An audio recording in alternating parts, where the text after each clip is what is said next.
In your health news, just last week, the FDA approved a pill that's being called the Female Viagra. The drug is called Addy or flibanserin and is meant to help premenopausal women with a low sex drive. So how does it work and what are some of the potential side effects? Dr. Mitchell Goldman is here now, as he is every Tuesday, to talk more about this new pill. Thanks for being here. It's great to be here. Well, Dr. G, it's called Female Viagra, but truth be told, this is a very different kind of drug than the male version. Addy was originally developed as an antidepressant, so we're talking about more of a brain-altering drug here. Explain the difference between the two.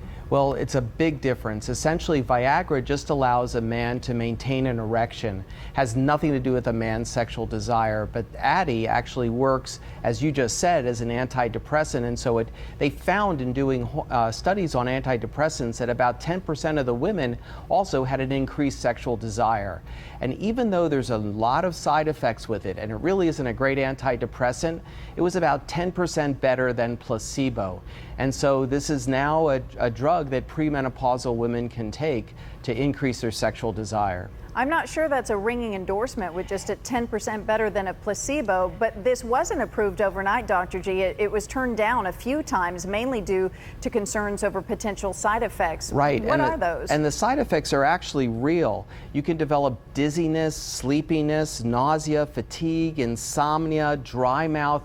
That's just some of it. And interestingly, when they tried to go through the FDA to get it approved, they just didn't test it on women. They actually tested it on men.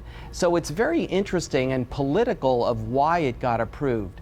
But what I'm concerned about is it's really not the premenopausal sexual desire that we should be concerned about. It's women that have had 1 or 2 pregnancies and they have a loosening of their vaginal area, because when you have a vaginal delivery, it stretches things out. And so the better way to treat it is to actually try to tighten those areas up, and there's a number of non-invasive treatments that can be performed, like ThermiVa with a radio frequency, that can actually tighten up the vaginal area, which also will at many times cure incontinence, urinary problems that women can have. And so there are also some natural alternatives, aren't there, that to try and increase your libido? Because to me, this seems like a much more complex or steeper hill to climb for women than it is men. It really is. And some of the natural ingredients like maca and ginseng and ginkgo biloba probably have about a similar efficacy to the Addy pill. And so those are things that sort of stimulate your sexual desire. Oysters really don't do it. But in the woman that has had 1 or 2 babies from a vaginal delivery, the most important way is actually to tighten up that area to reestablish the normal collagen or stiffness, and that will actually bring more to sexual desire than just taking a pill. And Dr. G, real quickly, is there a danger in calling this the Female Viagra because it is so vastly different? It's politics and it makes news, and people know what Viagra is, and so that's why they're going to call it that.